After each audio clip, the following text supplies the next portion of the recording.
Yeah, let's take a look at that's a good idea. Let's go out to let's see how far the control has gone here. This is the control run ensemble, and then we'll do the mean and just kind of look at things, what it's showing here. So let's go ahead and go. This will show us the upper level winds and the surface pressure here. So there was that pressure, that system moved through today and brought that pretty good shot of rain to the coast, thunderstorms. And you see that next low, much colder, like we've been advertising for Christmas Eve night there. Pretty similar to the control. And then that's a pretty good shot from, I mean, that's a pretty good trajectory there for that reflection of the polar vortex are kind of spinning out over us. I think that's a little bit different than here, let's bring up deterministic and do the same thing. Actually, we have to do heights and wind speed. So let's compare there.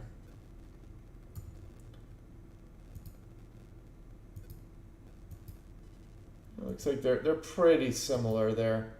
Looks like a little bit better on the control into central BC. But anyway, let's see what happens after.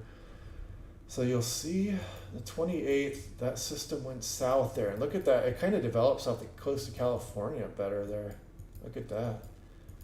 And then it retrogrades some of that back over us there. And by that time, so what, that was 150 hours out?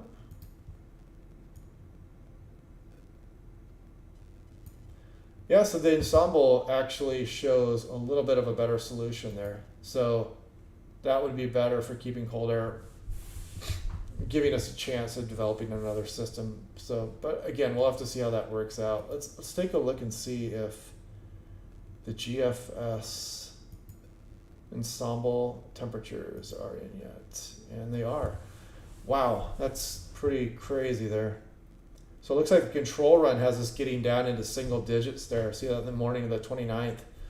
And you can see a very high percentage of the ensemble shows Seattle getting into the single digits. Virtually everyone has mid or lower 20s and lower. There's only one that was warmer than that. Let's look at Portland.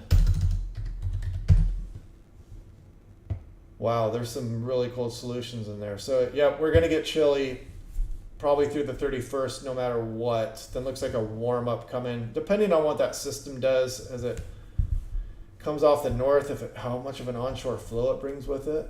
You know, so this is the point where we're trying to figure out what's gonna happen after this cold snap that looks pretty locked in through the 30th.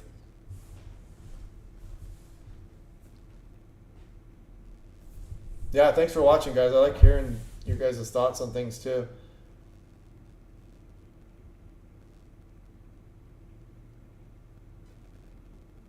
Yeah, the Columbia Gorge is a big player for Portland sometimes too.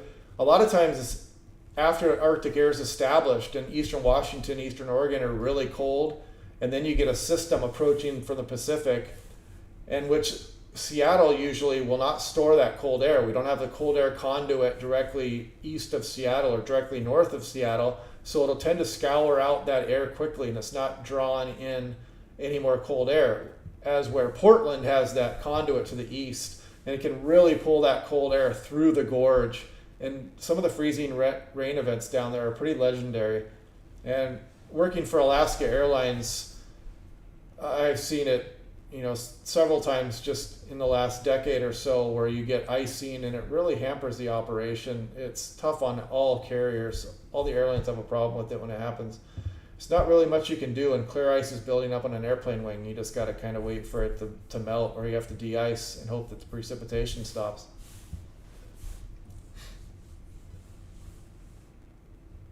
Yeah, freezing rain alley, that gorge.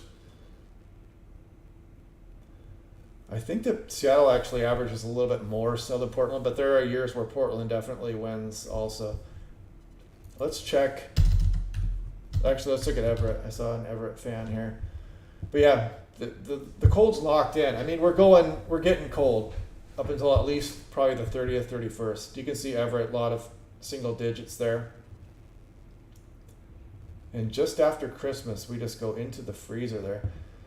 And here's the GFS hinting at some of that warm up here.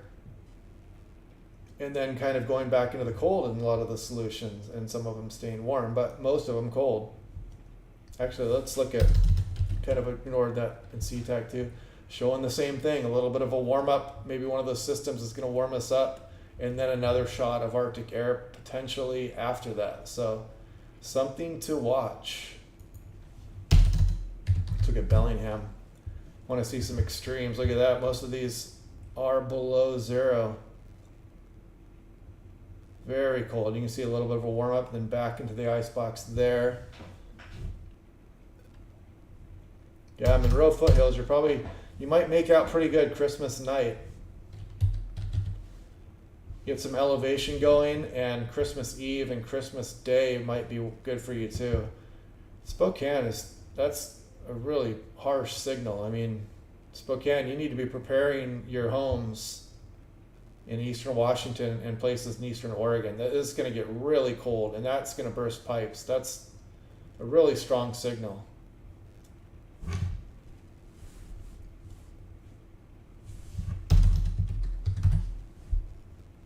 Walla Walla, very cold also. Look at that. I mean, you're going down near 0 Fahrenheit, possibly below. You got to prepare your homes now. You know, if you've got livestock, pets, I know Eastern Washington, it's got a lot of farmers. You need to start preparing now. That's probably a message that should be getting out. Hopefully it is, but we need to be preparing eastern portions of the state for a deep freeze, an extreme freeze. Gap winds in western Washington. So the main gap there is just kind of southeast of SeaTac as the crow flies, and that's the Stampede Gap. It's a relatively low area in the Cascades there. And if you get some, you get high pressure in eastern Washington and you get a low pressure approaching from the south, you can really cast a tight gradient, and that's what causes Enumclaw. They're huge winds. There's been some legendary windstorms in Enumclaw from gap winds. It's usually near the Stampede Gap. You can get cold air through there, but a lot of times by the time you get it out to Seattle or the Puget Sound, that air is warmed enough to where it's not a real freezing rain threat. Sometimes you can get a freezing rain threat in Seattle when you've got a north gradient and you're still pulling cold air out of the Fraser River Gap, and you've got a storm approaching from the Pacific, and you can't get the southerlies in there to scour that cold air out. And so you can keep that layer of cold air, and you can get freezing rain events in Seattle down towards Tacoma too, and definitely up towards Bellingham. Bellingham's got a great cold air conduit, the Fraser River Gap, and you can get some pretty extreme freezing rain events up there too.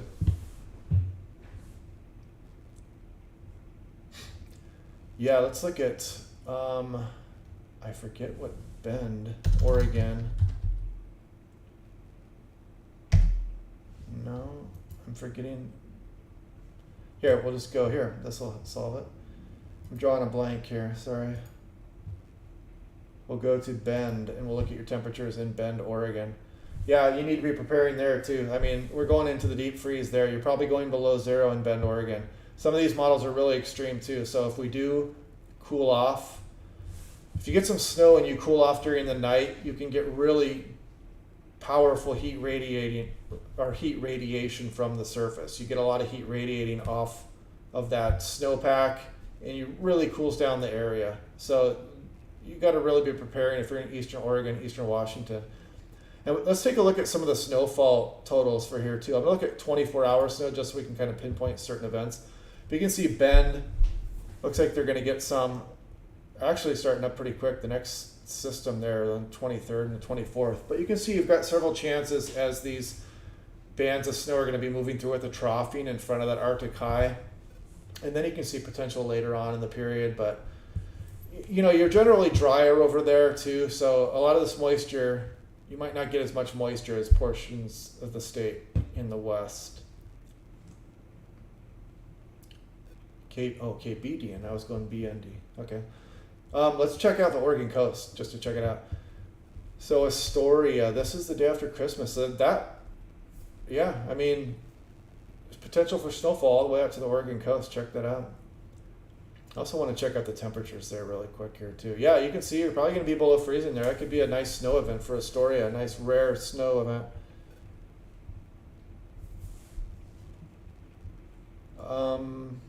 So the blue line there is the control run. The green line is the average of all the ensembles. So you can see the control run where it goes below what the ensemble mean is, and then where it goes above. And naturally, the control line is going to show more variation because the control is just a mean of all these ensemble run averages.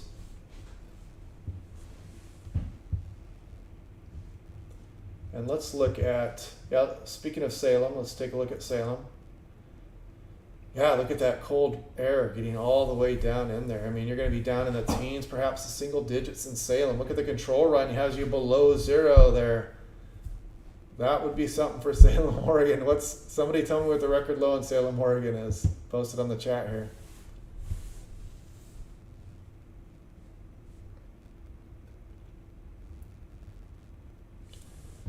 Yes, it looked like the ensembles were a little bit better. Yeah, that is correct. Sometimes I forget when I'm looking at the deterministic control runs that's just a run, and the ensemble mean is often more accurate because sometimes the control runs will go off on tangents a bit. Okay, the next city that somebody posts, we'll look at that next.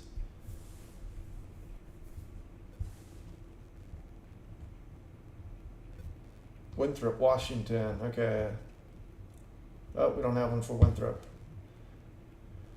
Let's look at Tri-Cities. Somebody mentioned Tri-Cities earlier. That's a strong signal. Yeah, farmers out there need to be taking heed of this cold snap. I mean, I don't know at what temperature cattle and horses have major issues, but this can't be good. I mean, that's a really strong signal. You're going to be down around 0 Fahrenheit, not Celsius.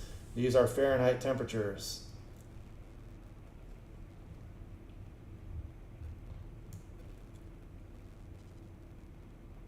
And let's look at, I think we looked at Everett already, but let's look at Everett for snow here. Yeah, we'll look at the Oregon coast next here. So yeah, I mean, you can see the ensemble mean is for getting a few inches of snow there at Everett, and this is going to be when the temperatures are below 0 for Everett. So this is going to be, there's some snowy solutions in there, and then another. Like most places are showing, there's some action going on later in the runs too. So this could go on for a while. We might see a warm up in between cold streaks. Auburn, what would be closest to Auburn? I mean, I guess we'd have to just infer by looking at McCord. Let's look at McCord Air Force Base. Yeah, I mean, not a bad signal there for Tacoma. We should be below freezing on the 26th there, so this would fall mostly as accumulating snow. Pierce County, pretty much the same thing. Oh, Mount Rainier. Do we have a Mount Rainier on here? I don't know if we have one. I think is Stampede Pass the only mountain region we have on this list? Oh, here's Stampede Pass anyway. If you want to see some extreme snow values here, these are just 24-hour totals. If you go to total snow, it's going to paint quite a different picture here. You see some places looking at over 5 feet of snow, or some of these runs showing over 5 feet of snow for Stampede Pass. And let's go to Seattle. We haven't even done Seattle yet, have we? So you can see there's still quite a bit of variation going on here. There's some pretty epic totals here by the end of the period. And the ensemble mean has over a foot of snow through the first week of January, and the control run was less. So the control run we were looking at was less than the ensemble mean. And you can see the snowfall totals. Some of these are pretty good amounts. I mean, you're seeing some are over 6 inches, and it doesn't take much to shut Seattle down. I mean, if 4 inches of snowfall when it's below freezing, the streets are a mess and the city gets gridlocked really quick. Hermiston, Oregon. Do we have, yeah, right there, Hermiston Municipal Airport. Yeah, lesser totals. Let's take a look at the temperatures there. Not a lot of snow looking like it's coming from Hermiston, but definitely very cold. I mean, wow. Might have to take a trip out to the east side of the state on one of these days and look and just see what goes on. See how these farms run with some of these temperatures. It's pretty extreme. Spokane was just crazy.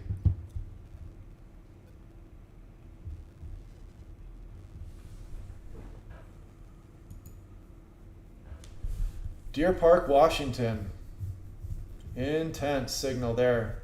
The control run had it below 20 Fahrenheit. Some of these temperatures are wild. I don't think we're going to be doing the state record. I think, what was the state record? Was that negative 48 Fahrenheit? I want to say off the top of my head. I can't remember exactly. Salem, we did it a minute ago, but we'll do it again since you've asked. And yeah, the control run had you below zero at Salem. And you got some single digits, some teens possible. Probably end up somewhere in the upper teens as what the mean shows, but it's time to prepare. I mean, you start getting in the teens and you can start busting pipes in houses, and it's been a long time since we dealt with cold this drastic. So if we get down below 10 degrees in one of the metro areas, it's going to cause some problems. I mean, you're going to have busted pipes. Who knows what else can happen? I don't know if can transformers fail at those temperatures. You know, I don't know. Maybe some of the heavier snowfall amounts might break trees and crash into power lines. And if we're this cold and you've got your power out, that it can turn into an extreme event, even life-threatening event at that point. Yeah, the Lake Williams gradient was looking like about 22 millibars or so. And that's probably about right. I don't see a strong Arctic blast just coming through there. It's not going to be like February of this year where we had, we were looking, I think, or 2019 too, we were looking at 25 plus millibars. 22 is not bad though, so there's some pretty good gusts going to come through there. Actually, let's look at that. Let's look at Bellingham and 6-hour max gusts. And this is probably it here. So you're just looking at gusts in the mid 20s really. Actually, let's look at the GFS here or the European. The GFS does not seem to handle winds speeds well on its European, on its ensemble run. Sorry, I'm mixing myself up here. We still do not have the latest European ensembles, darn. Let's see, do we have national blend of models for Bellingham? Look at that. So this is it's a pretty conservative, just kind of an averaging of all the major models. And you can see Bellingham just below freezing for probably the better half of this day. So 1, 2, 3, 4, 5, 6, 7, potentially a week of below freezing for Bellingham. Let's look at Seattle and the national blend of models here.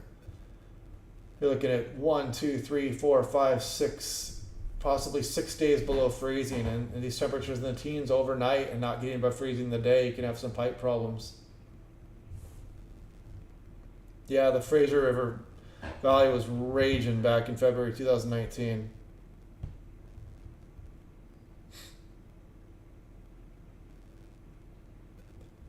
Yeah, that snow chat was good. My computer I was getting delayed answers or delayed questions from Charlie. That's why there was delay for me. So I fixed some things here. So the next time we do a Zoom chat, I'll be much better prepared. I couldn't talk much because I couldn't hear Charlie giving me the questions. He was glitching out a little bit.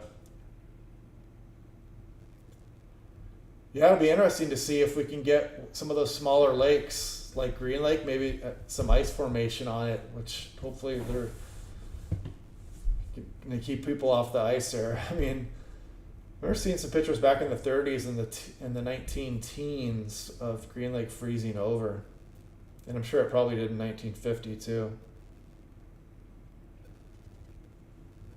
Yeah, let's look at Salem snow totals also. That's a good idea. Let's look at some of the Willamette Valley stuff there. Oregon.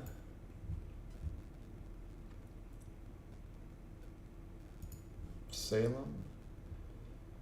National blend of models for Salem really quick here. You can see you're flirting with freezing on a couple of those days. Some pretty chilly temperatures. You saw that control run that brought you way down there, so it could get colder than this.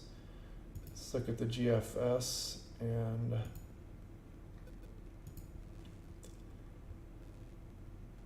wouldn't you like ensemble number 7 to come true for Salem there? 17, 18, 19 inches of snow, or 18 inches of snow. But yeah, the ensemble mean is pretty good in there too. So you might be looking at a decent little snowfall there on the day after Christmas for Salem, and potentially with another system later on in the period. Not bad. Let's look at Portland on here. I think we did already actually, but let's look at it again.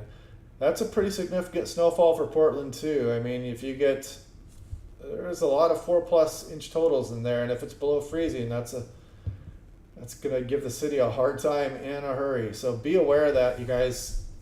A couple days after Christmas is gonna be cold, and if we got snow still falling, it's gonna get crazy on the roads really quickly. I was gonna look at temperatures at Tillamook here really quick also. Yeah, I think we looked at that actually. Let's check out Newport way down south. Yeah, man, look at that cold air gets all the way down to the southern Oregon coast. That is pretty remarkable.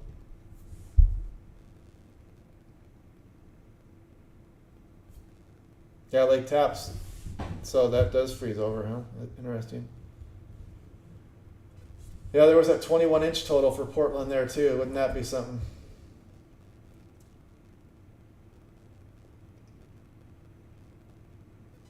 Yeah, OMAC is, yeah, you're going to be fully in the ice box over there. Let's take a look. Oh my goodness. The control and the mean are about -20 in OMAC. So yeah, I'm sure those people know how to handle themselves out there, but those are extreme temperatures. I mean, you're looking at upper 20s now, and then you're going to be 40, 50 degrees colder potentially here in the next week. So pretty extreme.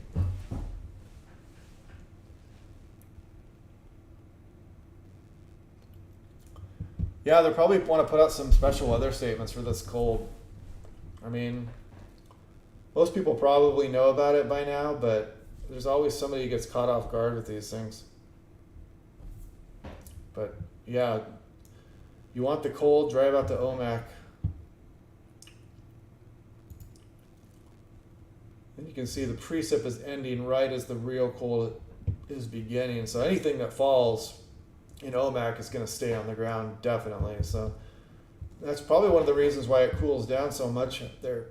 You get a snow cover on the ground in an Arctic air mass with light winds and clear skies, and the temperature will drop really quickly. That's something that happened to Seattle in 1950. You had snow on the ground, clear skies, and very light wind. And that's why the temperature got to 0 Fahrenheit in Seattle in 1950.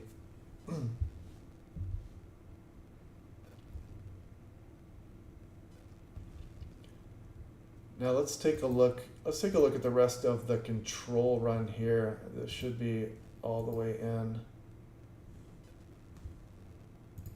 Click off that. See, it keeps us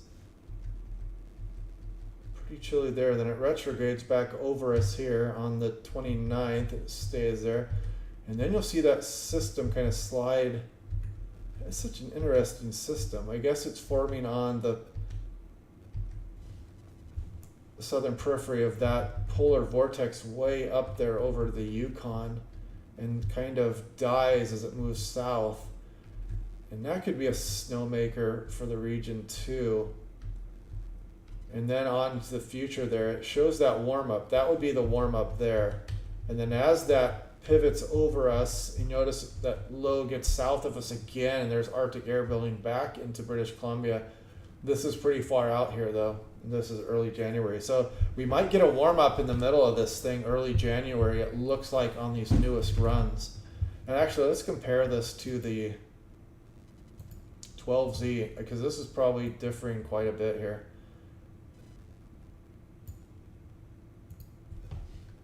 Or is this not going to run? Did I pick the wrong one? Let's see. No. Is it not loading? I'll give it a minute here. Let's see if the 1 1/3 kilometer run should be in now. We'll go to all, and we'll go to, this is only going out 72 hours. So yeah, it's 72 hours there. Let's see. 72 hours. I'm just going to go all the way in on the Puget Sound, and let's let this loop here.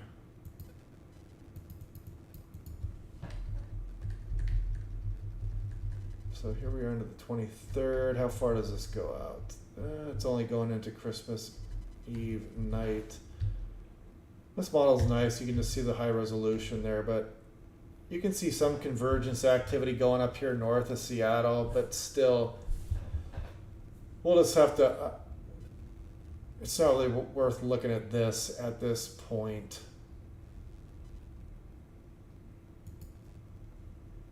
We'll click off of that. Okay, some more questions. Let's see.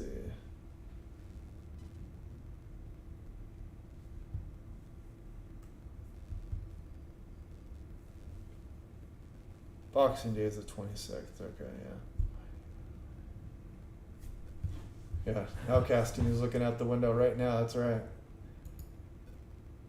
So yeah, I mean, so this run brought us a little, you know, it's thrown us a little curveball here. Actually, let's reload the whole thing. See if I can get that to compare. I'd like to see, okay, here we go, where we start to differ here. But yeah, the movement of this, the reflection of the polar vortex is something that extends way into the stratosphere, and so you can't just look at the 18,000 foot cross or slice of the atmosphere and say this is the polar vortex. This is just kind of a reflection of the polar vortex. We're just looking at a slice of 18,000 feet.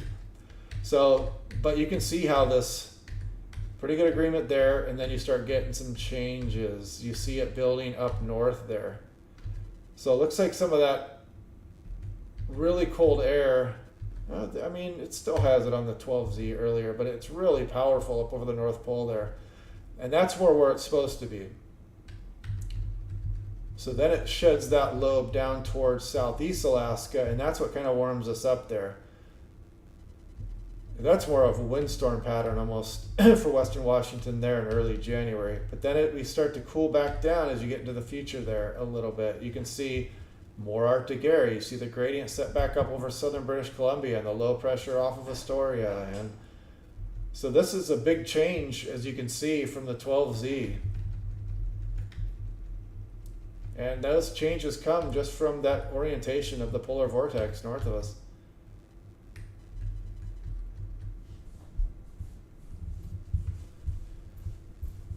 Yeah, I mean, this story is far from it, and this is going to change so much as we get closer. As you can see, this is just a 12-hour difference, and you see all the changes that occurred just in 12 hours. So it's going to waffle back and forth. So I wouldn't get too worried about these changes coming up in long range. We are going to stay in the ice box until at least December 30th. We might go through somewhat of a warm-up. And those warm-ups can always include snowstorms with them, so we'll be watching that closely. But right now we're monitoring the time, end of Christmas Day into the night. Looks like we're going to drop below freezing sometime before midnight, and then some snow should be going on into the 26th, and possibly the 27th for some areas, and then maybe a system moving down the 27th or 28th, and we'll watch for that. But yeah, it's getting 11:43. I think I'm gonna cut the video off now. I'll probably do one on.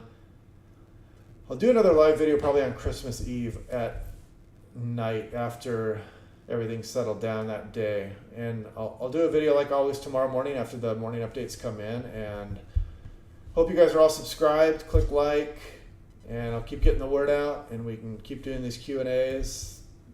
You know, I enjoy them, and it looks like you guys are having some fun too. So I will talk to you guys later. I'm gonna end the stream now, and I'll update you guys in the morning and do another video. So I will talk to you guys later.